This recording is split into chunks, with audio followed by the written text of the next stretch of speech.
What is up, everybody? It is a pleasure to be back with you. It is Caps Hockey Review, back after a pretty long hiatus.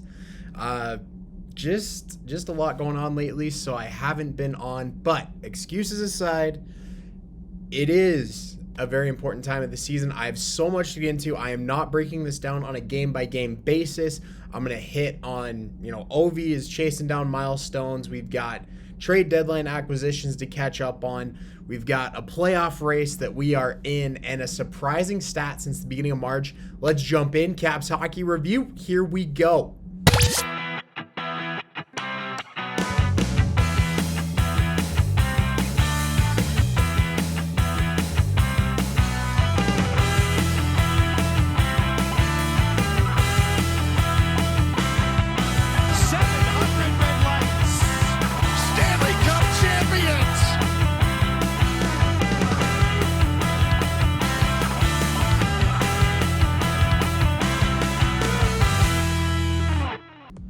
And we are underway. It is Caps Hockey Review.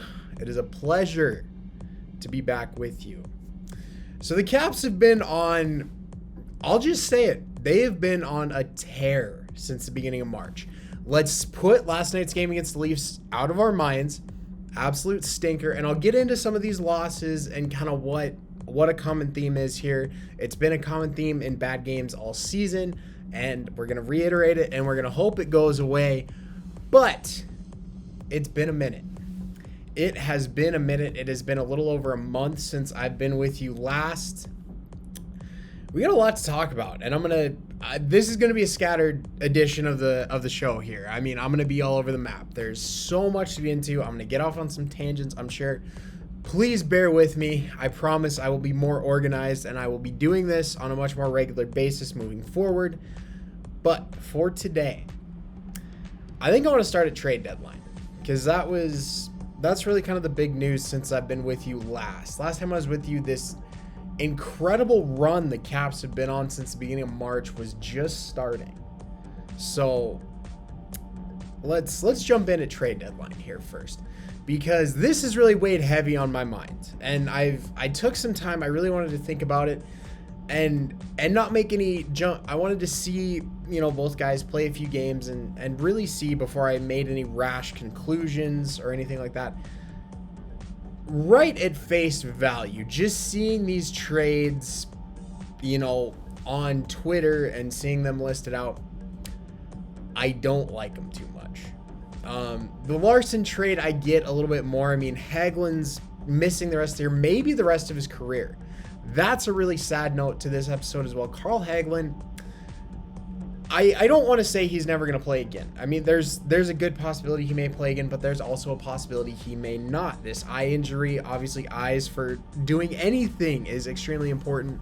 The damage and the extent of his injury has not really been publicized, and I don't want to guess because I'm not a doctor, obviously. So we'll leave it at that. Eye injury for Carl Hagelin. Done for the rest of this season for sure. The future, we don't really know yet. So you have Axel Jonsson-Fjallby, young guy, exciting guy. Has really, he's been in the lineup for Hagelin leading up to the trade deadline and really done actually pretty well. I think there's not too much more you could ask from a young guy in this situation, but Brian McClellan, being Brian McClellan, we always have to go after depth, and we have to go after veteran experience. And I'm going to get into why it drives me nuts. Absolutely banana sandwich, this drives me. So, Johan Larsen. Always been, a bit of a depth guy. He was drafted by the Sabres, spent some time in Arizona, which is where the Caps got him from, in exchange for, I believe it was a late pick. These late picks, you can hit on them, but it's pretty rare that you do. So I don't hate what they gave up for him. It's just, for me, it's another nail in the coffin that we're kicking another young guy out of our lineup to bring in an older player. I mean, really and truthfully, with both of these moves at the deadline, obviously acquiring Marcus Johansen from the Seattle Kraken in exchange for Daniel Sprong and a couple picks. I despise this deal, and I'll get into that here in a minute. But Larsen, okay. I get it. He's going to slot in on that fourth line. At least, if nothing else, he's a bit of an insurance policy if, Johansen starts to struggle or, gets hurt, whatever it might be. We haven't seen, AJF really since this trade went down. I mean, he's been out of the lineup pretty much since. So it's pretty clear they like Larsen. Okay, fine. Whatever. Fourth line guy. I'm not really, I'm not crazy about it, but I don't hate it. The deal that I hate here, Marcus Johansson. And Caps fans are going to be like, well, why? The reason why. Okay, for sentimental value, this is fine. Okay, bringing him back, I mean, he was a huge part of the Caps for a long time, but they are not getting back the same player that they traded back in the summer of 2017. They're just not. I mean, they traded him at the absolute perfect time because he was at the peak of his career, or at the peak of his productive days as an NHL player. I'm not saying he's not a good NHL player still. I'm saying he's not as good as he was. And it's obvious. He went to Jersey, had, a couple decent seasons there, but started to struggle. Went to Buffalo, struggled there. Went to Minnesota, struggled there. Ended up getting taken by the Kraken. He's struggled in Seattle. You could argue, I mean, he hasn't really been in as good of a situation as he was with the Caps. I mean, he was playing top 6 minutes. He was playing with really good players every single night. And he wasn't really afforded those opportunities elsewhere. And he's being afforded those opportunities again in Washington. Why do I have a problem with this deal? Well, quite frankly, it's put Conor Mcmichael on the bubble. And anybody who watches this on a regular basis knows I am not a big analytics guy. I don't like advanced stats very much. I think we can learn so much more just from watching a game with our eyes and seeing with our eyes instead of looking through a bunch of metrics and advanced stats. But I digress. There is one advanced stat that I like, and it's expected chances for per 60 minutes. Basically, this means you're on the ice. For every shift you take, this number is calculated and it changes. But really, it's predicting how many scoring chances are going to be generated for your team while you are on the ice. Basically, what is the likelihood that your team is going to score when you're on the ice? Conor Mcmichael is top 5 on the Washington Capitals in this category. Top 5. And he's playing third line. I mean, if you stuck this guy with Kuznetsov and Ovechkin, that might be a deadly line. Is it going to happen? Probably not. But I'm all for inventiveness and ingenuity when it comes to line combinations. I like having, obviously Ovechkin's your veteran. Kuznetsov's becoming more of a veteran presence, but he's still really the driving force. And to put those two with this young guy who has all this potential, I think it could be a great idea. But I'm not coaching, so obviously it ain't my call. But that's why I don't like the deal for Marcus Johansson. First off, giving up Daniel Sprong. Now, there are plenty of people who do not like Daniel Sprong and are happy he was traded. The thing you have to understand about Daniel Sprong, and I've said it on here so many times, he is a hot and cold player. When he's hot, when he's on, when he's going, he is holy shit hot, right? He is going to score every single night when he's going. When he's cold, doesn't even look like he's on the ice. And for him, unfortunately, a lot of times it doesn't seem like there's any in between. He's either the hottest thing in the world or he is colder than Antarctica. And there's no in between. And that kind of wears on Peter Laviolette. We've seen it. I mean, Kuznetsov had those same issues a couple years ago. He's worked those out. And as a result, he's still a Capital. I firmly believe if he had not, he would not be a Capital right now. Anyways, the Marcus Johansson trade, I feel, is taking away from McMichael's opportunities. And people can say, oh, we need experience in the playoffs. No, what more experience does this team need? Look up and down the roster. How many guys do they have that have won Stanley Cups? I mean, there's still a handful of guys around from the Caps Cup run. You have Hagelin, obviously not playing, but you have Justin Schultz.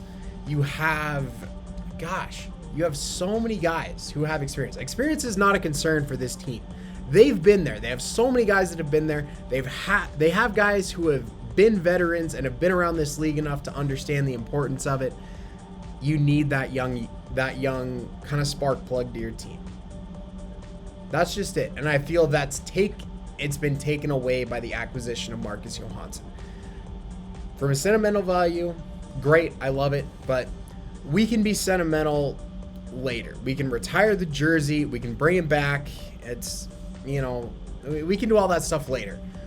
Let's not take away and diminish our chances to make another playoff run for the sake of sentiment. So that's kind of where I'll leave these acquisitions for the trade deadline. I did not expect a big splash. I did expect them to address the goaltending issue, and they didn't. I think it was a mistake. Now, granted, Vanacek has been pretty solid. Samsonov, pretty solid, but they still both have their ups and downs. The nice thing at this point, it seems to have leveled out where, if one starts to struggle, you can turn to the other one and they're going to be good. But we have no more answer to the goaltending question than we did on the first day of the season. We don't know yet. Could be either guy. And I think at this point for Lavi, it's going to be hot hand. And if your hot hand starts to struggle, you go to the other guy. That's just what it's going to be. Samsonov got killed in Toronto last night. Vanacek, had his struggles, but on the whole, in this little tear they've been on, they've both been pretty solid. So we'll see. I'm not convinced on the goaltending front. I think they could have added, a Braden Holtby, something there to just be an anchor for these guys and to know that, okay, if these guys start to struggle, we have somebody we can go to. They don't have that. That's my concern. So, moving past this, Ovechkin, I'd be remiss if I didn't mention it. Obviously, passing Jaromir Jagr finally. We were waiting for a while, but he has finally done it, and he's continued to move up the ladder. It's looking like he's going to hit 50 goals this season. He has a really good chance to do it. The chase for Gretzky obviously continues. If he can get to 50 or 51, he will be exactly 20 goals away from Gordie Howe. So we're talking, by the halfway point of next season, he could be number 2 all time. Obviously, he's still got some work to do from there, but when he signed the contract, this 5-year deal back last summer, the thought was, okay, he's got to average 32, 33 goals a year for 5 years, and he'll pass Gretzky.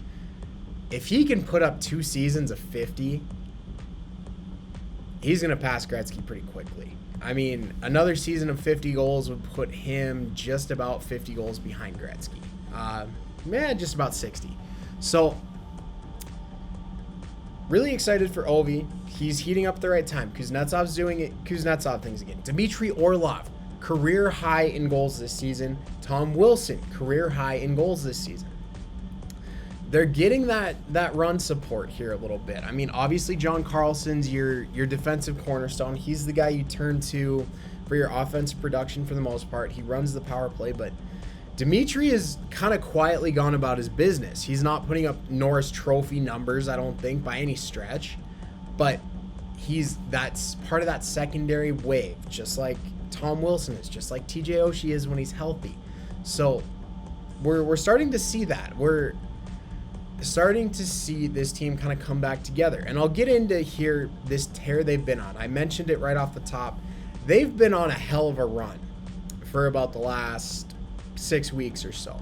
And what am I talking about? Well, I'll pull up a little stat here for everybody to take a gander at. It's a little bit zoomed out, I apologize, but I wanted to get plenty of teams in there to give you an idea of what we're looking at. So what this is, folks, this is every NHL team's record since March 1st. This is their record. And this little circle I've got up here for the Caps, this is points percentage. What it means is the number of standings points you've earned relative to the number of games played. So not every team has played the same number of games. So the Caps have played a little bit less than everybody else. So they're going to be a little bit lower in points. But when you look at points percentage, they are 4th in the NHL in this span. What does this mean? It means the Caps have been a very good hockey team these last 6 weeks or so. They're heating up at the right time. Now, who are they behind? Florida Panthers, likely President's Trophy winners, Colorado Avalanche, possible President's Trophy winners, Minnesota Wild, looking very scary now that they have an answer to their goaltending situation with Marc-Andre Fleury, and we have our Washington Capitals, who have gotten healthy from all these injuries and are looking ready to run again. Now, does it mean anything? We don't know yet. We don't really know yet. Obviously, their ultimate judgment comes in the playoffs. I've said it so many times. But this is an encouraging sign. If this team was still at this point limping down the stretch, winning one game, losing one game, winning one, losing one, winning one, losing one, I would have no hope for this team in the playoffs. But looking at that stat, and they've played better hockey. I mean, they're controlling games more. They're out shooting opponents again. They're on the upswing. Can they keep it going? Can they peak at the right time coming into the playoffs? We hope so. We have to wait and see. But looking at some of the losses they've had in here, I mean, it hasn't been all sunshine and rainbows. We've seen some ugly games. Games against Dallas, games against St. Louis, and of course last night against Toronto. Some ugly games, especially that Toronto one. That was not great. But what's the common theme in these losses? Well, I've said it before. The Caps goalies have faced a higher than league average rebound shot attempts per game. This basically means the Caps goalies are making initial saves, but they're seeing a lot of rebound opportunities coming back at them. This is bad news because these NHL teams, obviously everybody knows how to shoot the puck. They're going to score on these rebound opportunities. And you've got young goalies. They're not even that young anymore. I got to stop saying that. But raw goalies, underdeveloped goalies, or goalies who are still in their development phase, facing all these rebounds, it's a recipe for disaster. And we've seen that a couple times. They have to keep the rebounds down. They have to get rid of the puck in front of their net. They have to clear the front of their net. Keep those bodies out. Keep those easy, backdoor tap-ins out. Keep it to a minimum. You're not going to stop it all the time, but you can't have it happening, 2, 3, 4 times a game. It just cannot happen. If it does, they're going to get cooked come playoff time. That's just what it is. They should make the playoffs. At this point, the Islanders would have to win just about every one of the remaining games, and the Caps would have to lose just about every one of their remaining games in regulation. So obviously last night was a start to that, but hopefully it doesn't continue. Playoffs. We're getting right down the stretch here. The Caps have just about 10 games to go. Potential playoff opponents in the first round. Well, being a second wild card, it's not a given yet. I mean, if they can stay on the pace they've been on as far as picking up wins and picking up points, they should be able to pull up to third in the division. They'd set up a first round matchup possibly with the Penguins. But as it sits right this minute, the Caps would get the Florida Panthers round 1. I like this matchup for certain reasons, and I dislike this matchup for certain reasons. First, right off the top, both of these teams score a ton of goals. I think it'd be an extremely entertaining playoff series. I think it'd be one of those playoff series that coaches hate because defense and goaltending would get shellacked. Like, coaches are going to be behind the bench pulling their hair out. Now, entertaining, right? Both teams score a lot of goals. The Panthers score a ton of goals. Their goaltending is not great. The Caps goaltending is not great. Wow, this would be an interesting matchup. It's basically who can outscore who. The Panthers concern me because twice in the last month I have watched them come back from being down 5-1, 6-2, 6-1. This team doesn't quit. And more importantly, they have the ability to come back from just about any deficit. So they're a scary team. They are a very scary team. You're going to have to find a way to score goals. Sergey Bobrovsky has definitely come down from that hot start he had to the season.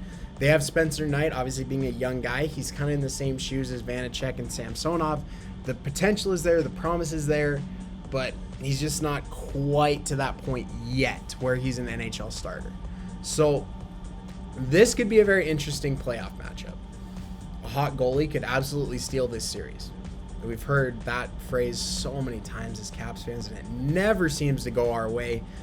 You score your goals all season, then you bump into a guy who just plays out of his mind for 2 weeks, and you're eliminated. No, that could go the Caps' way too. They could find a way to wall the Panthers and get through to the second round. But we don't know that for sure yet. Obviously, we got a little bit of racetrack left in this regular season. For us Caps fans, I gotta tell you, I was fully resigned to the fact that this team was gonna be another one and done in the playoffs, and I'm crawling back to this team again. They're the bad girlfriend. That's what they are. Every time you're ready to give up and walk out the door, they do just enough to pull you back in, and that's exactly what the Caps have done again. I was ready to write them off. I was ready to say this season's over. Maybe it's time for a big trade. Maybe it's time to shake things up. Maybe it's time to admit the rebuild is on. And now they've won 13 of their last 19 games. 14 of their last 19. Pretty good. Pretty good. Everybody's healthy. We've had some guys sit out a little bit here and there. Orlov was missing for a couple games there. Hopefully we get him back sooner than later. A lot of guys on maintenance. Nick Backstrom is on maintenance as well, limiting his practice load, limiting his game load coming to the playoffs. This Nick Backstrom situation I really want to hit on too. This big contract that he signed, he is currently the Caps' highest paid center, and that's probably not changing anytime soon. My concern, the dollar value is high. The term, I'll be honest, I love Nick Backstrom, and he's going to be a career capital, but the Caps are going to dole out a lot of money to this guy over the next few years, and he just hasn't been healthy these last few years. And this is why these long-term contracts to aging players bite teams in the butt so much. You pay a guy based on what he did over what he will do. And sometimes you have to do that.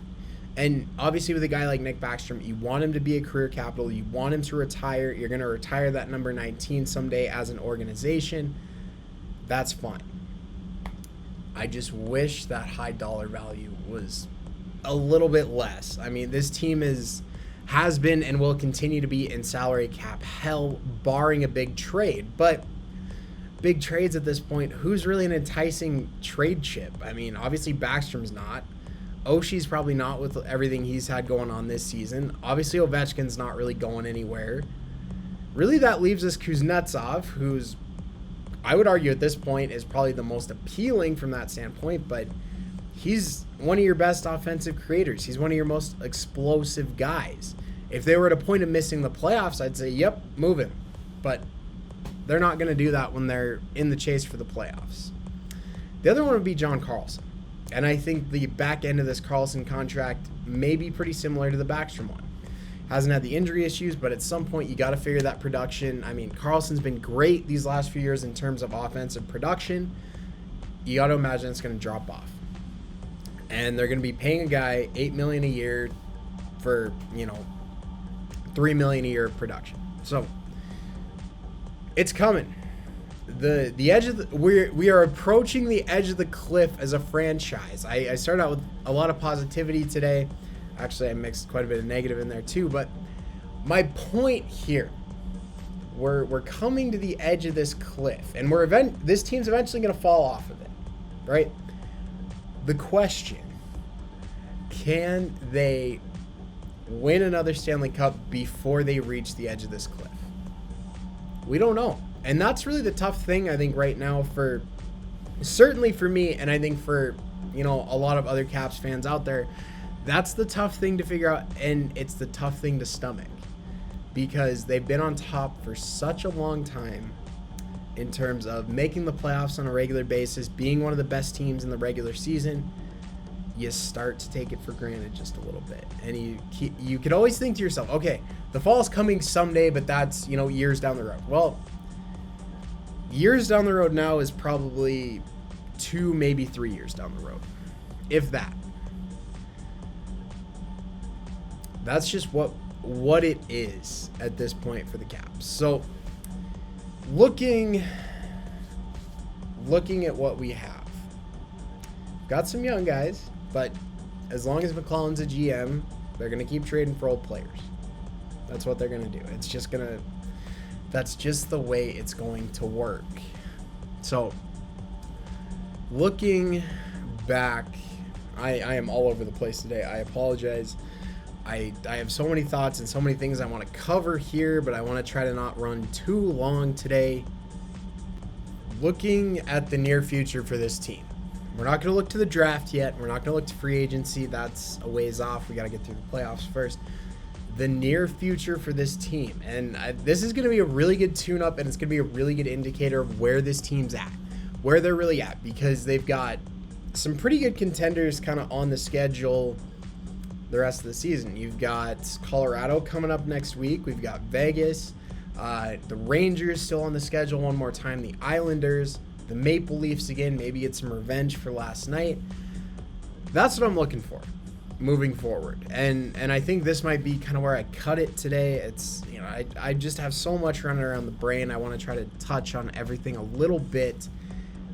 This near future for the Caps. We're not really sure on playoffs yet, but what can they control? Well, all they control is what they do on the ice. So we're going to see what they do against Colorado. Colorado is probably the hottest team in the Western Conference again. Colorado is honestly my pick to make it out of the West.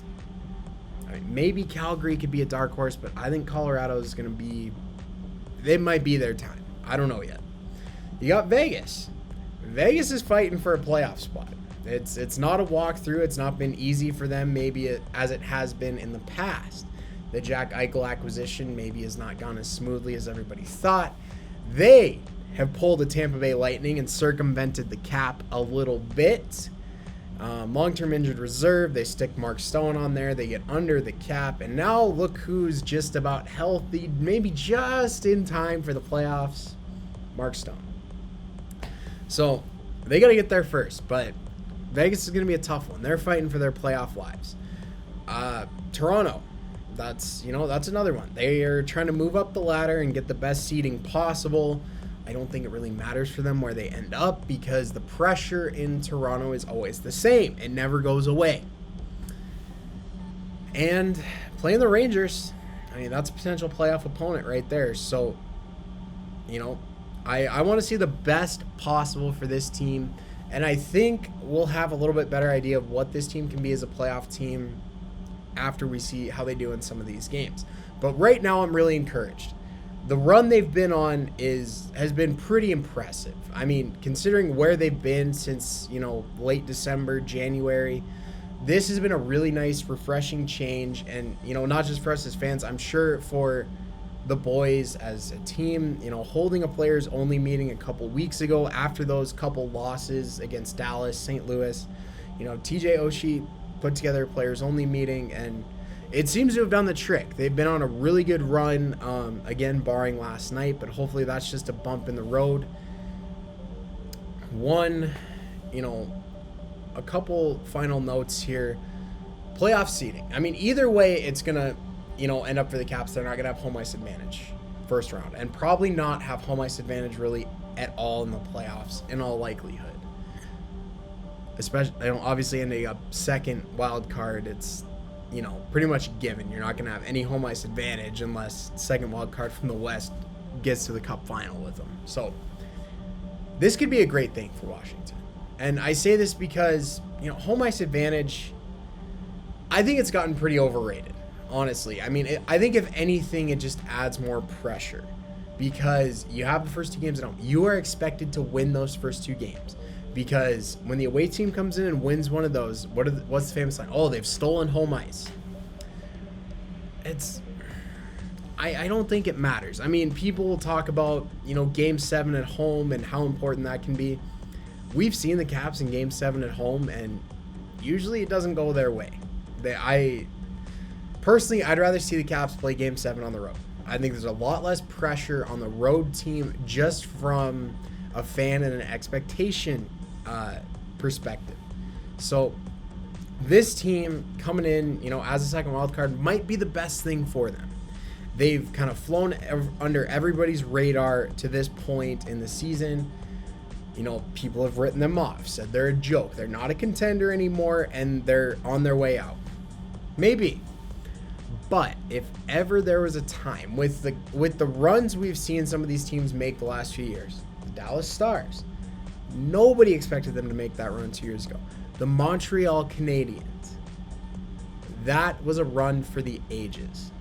And all it takes is a couple guys, a group of guys who believe in each other, a coach who's there to pick everybody back up when you get knocked on your ass.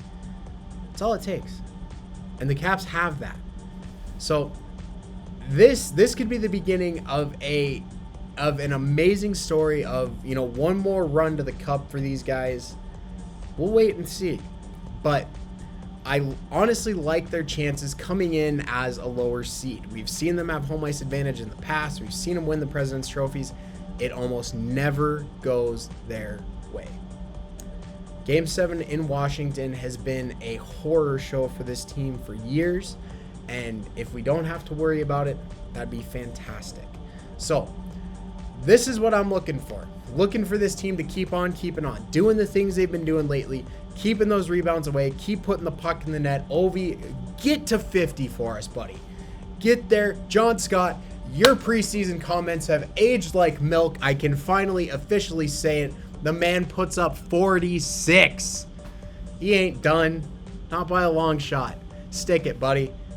Anyway, this has been a blast for me today. Finally to get back on here with you folks. I apologize if it was jumbled. I'm all over the place. Next time we'll be more organized. I will be back with you after 2 more games. We've got the Montreal Canadiens on Saturday nights and Colorado early next week. A trip out west for the boys to wrap up the season, or the last big road trip of the season. Let's hope some more team bonding, get Orlov back healthy, get everybody locked and loaded, locked in for the playoffs, and here we go. This could be the beginning of a very epic saga for the Caps. Let's hope it happens. Until next time, my friends, go Caps.